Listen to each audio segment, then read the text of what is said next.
رات کے تقریباً 10 بج رہے تھے۔ شہر کے ایک چھوٹے سے نیوز آفس میں صحافی حمزہ اپنے کمپیوٹر پر کام کر رہا تھا۔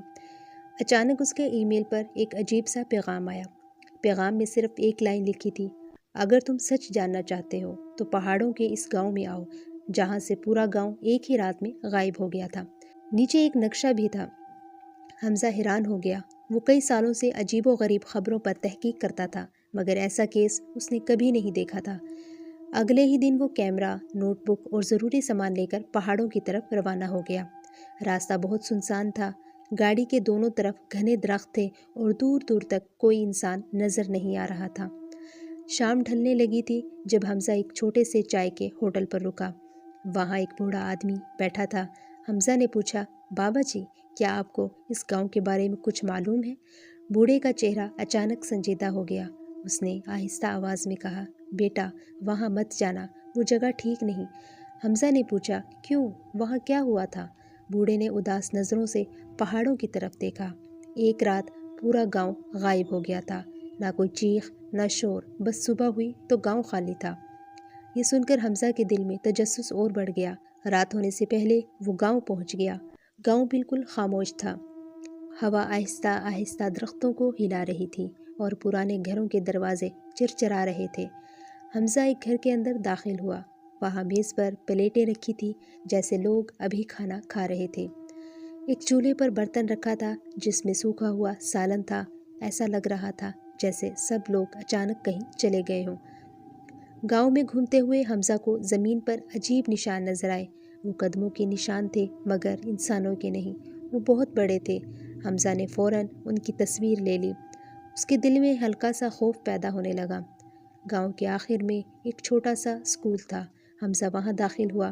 بورڈ پر آخری دن کی تاریخ لکھی ہوئی تھی: 17 اکتوبر۔ اس کے نیچے ایک جملہ لکھا تھا: آج رات کچھ ہونے والا ہے۔ حمزہ چونک گیا۔ یہ جملہ کس نے لکھا تھا؟ اسکول کے کمرے میں اسے ایک پرانی ڈائری ملی۔ یہ گاؤں کے استاد کی ڈائری تھی۔ اس میں لکھا تھا: کچھ دنوں سے رات کو پہاڑوں سے عجیب روشنی آتی ہے۔ لوگ کہتے ہیں کہ وہ روشنی زمین کے نیچے سے نکلتی ہے۔ اگلے صفحے پر لکھا تھا: کل رات کچھ لوگوں نے عجیب سائے دیکھے، جیسے کوئی بہت بڑی مخلوق ہو۔ حمزہ کے ہاتھ کانپنے لگے۔ اب رات ہو چکی تھی۔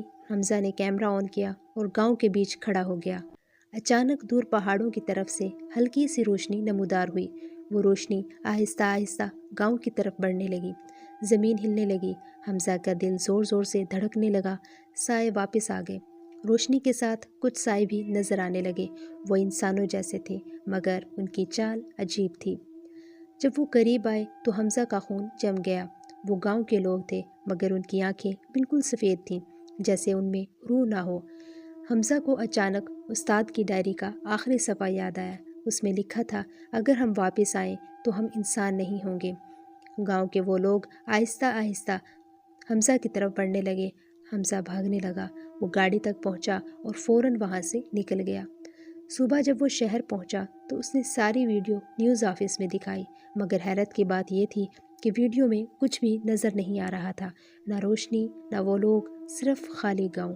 رات کو حمزہ اپنے گھر میں سو رہا تھا۔ اچانک اس کا فون بجا۔ نامعلوم نمبر تھا۔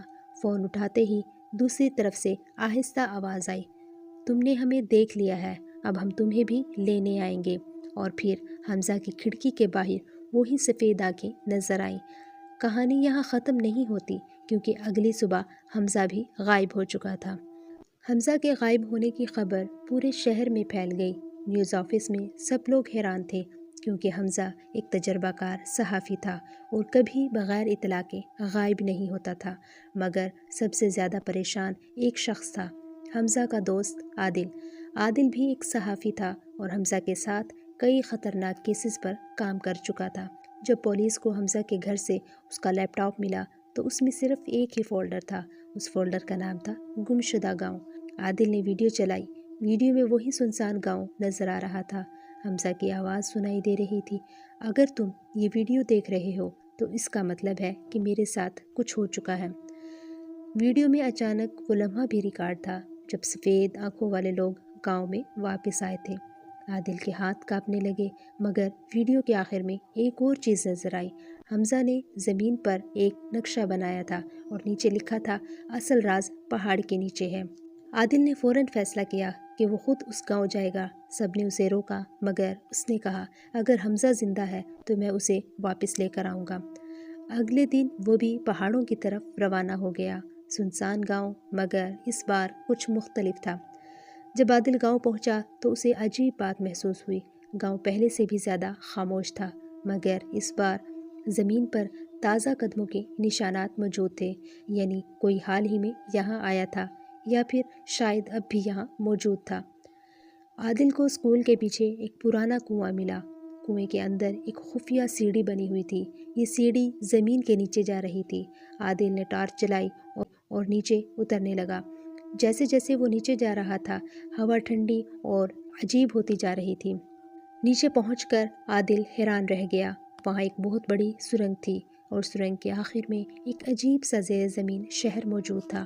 وہاں وہی گاؤں کے لوگ کھڑے تھے، مگر اب وہ انسان نہیں لگ رہے تھے۔ ان کی آنکھیں سفید تھیں اور وہ کسی عجیب طاقت کے زیر اثر لگ رہے تھے۔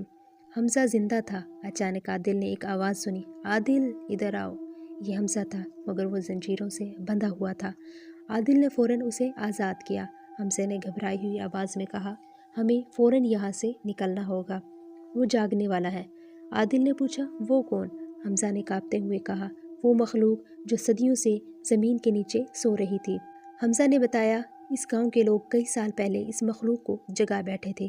وہ مخلوق انسانوں کو اپنے قابو میں کر لیتی تھی اور پھر انہیں اپنی فوج بنا لیتی تھی۔ اسی لیے پورا گاؤں ایک رات میں غائب ہو گیا تھا۔ وہ سب اب اس مخلوق کے غلام تھے۔ اچانک زمین زور سے ہلنے لگی۔ سرنگ کے اندھیرے میں دو بڑی سرخ آنکھیں کھل گئیں۔ ایک بہت بڑی سایہ دار مخلوق سامنے آ گئی۔ اس کی آواز گونجی، تم دونوں نے ہمارا راز دیکھ لیا ہے، اب تم کبھی یہاں سے زندہ نہیں جا سکو گے۔ گاؤں کے سفید آنکھوں والے لوگ آہستہ آہستہ ان کی طرف بڑھنے لگے۔ حمزہ اور عادل کسی طرح وہاں سے بھاگ نکلے۔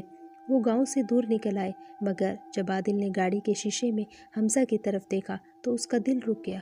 حمزہ کی آنکھیں آہستہ آہستہ سفید ہو رہی تھیں۔ حمزہ آہستہ آواز میں بولا، وہ ہمارے ساتھ آ چکا ہے، اور کہانی اب بھی یہیں ختم نہیں ہوتی، کیونکہ اس رات کے بعد شہر میں مزید لوگ غائب ہونے لگے۔ رات بہت خاموش تھی۔ شہر کی سڑکوں پر ہلکی ہلکی ہوا چل رہی تھی، مگر عادل کے دل میں ایک عجیب خوف تھا۔ اسے بار بار وہ لمحہ یاد آ رہا تھا جب اس نے گاڑی کے شیشے میں حمزہ کی آنکھیں دیکھی تھی۔ وہ آہستہ آہستہ سفید ہو رہی تھی۔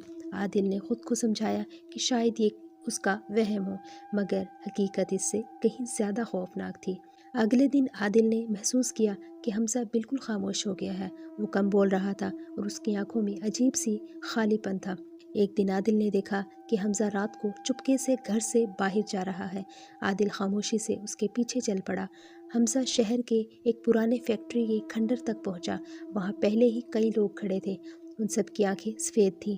عادل کا دل زور زور سے دھڑکنے لگا۔ یہ وہی لوگ تھے جو گاؤں میں نظر آئے تھے۔ حمزہ نے آسمان کی طرف دیکھا اور آہستہ آواز میں کہا، وقت آ گیا ہے۔ زمین ہلنے لگی۔ فیکٹری کے نیچے زمین پھٹنے لگی۔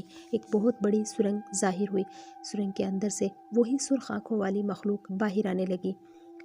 اس کی آواز گونجی، اب صرف ایک گاؤں نہیں، پورا شہر ہمارا ہوگا۔ عادل کا فیصلہ۔ عادل سمجھ گیا کہ اگر اس نے کچھ نہ کیا تو پوری دنیا خطرے میں پڑ سکتی ہے۔ اسے استاد کی ڈائری یاد آئی۔ ڈائری کے آخری صفحے پر ایک جملہ لکھا تھا، یہ مخلوق صرف روشنی سے ڈرتی ہے۔ عادل فوراً فیکٹری کے بجلی کے مین سوئچ کی طرف بھاگا۔ جیسے ہی مخلوق زمین سے باہر آئی، اس کا سایہ پورے علاقے پر چھا گیا۔ گاؤں کے سفید آنکھوں والے لوگ عادل کو پکڑنے کے لیے اس کی طرف بڑھنے لگے۔ عادل نے پوری طاقت سے بجلی کا مین سوئچ آن کر دیا۔ فیکٹری کی ساری فیلڈ لائٹس ایک ساتھ جل اٹھی۔ تیز روشنی پورے علاقے میں پھیل گئی۔ مخلوق نے خوفناک چیخ ماری۔ اس کا جسم آہستہ آہستہ جلنے لگا۔ چند لمحوں بعد سب کچھ خاموش ہو گیا۔ زمین دوبارہ بند ہو گئی۔ سفید آنکھوں والے لوگ بے ہوش ہو کر زمین پر گر گئے۔ ان کی آنکھیں دوبارہ نارمل ہو گئی۔ حمزہ بھی زمین پر گرا ہوا تھا۔ جب اسے ہوش آیا تو اسے کچھ بھی یاد نہیں تھا۔ چند دن بعد عادل نے سوچا کہ اب سب کچھ ختم ہو چکا ہے، مگر ایک رات اسے ایک عجیب خواب آیا۔ اس نے دیکھا کہ وہی سرخ آنکھیں اندھیرے میں اسے دیکھ رہی ہیں۔ ایک آواز گونجی، تم نے ہمیں روک دیا، مگر صرف کچھ وقت کے لیے۔ عادل اچانک جاگ گیا۔ اس کا دل تیزی سے دھڑک رہا تھا۔ اس نے آئینے میں اپنا چہرہ دیکھا اور اسی لمحے اس کی سانس رک گئی، کیونکہ اس کی آنکھیں آہستہ آہستہ سفید ہو رہی تھیں۔ اور شاید یہ کہانی ابھی ختم نہیں ہوئی، کیونکہ کبھی کبھی رات کو اس شہر کے اوپر پہاڑوں کی طرف سے ایک عجیب روشنی نظر آتی ہے، بالکل ویسی ہی جیسے اس گمشدہ گاؤں میں نظر آتی تھی۔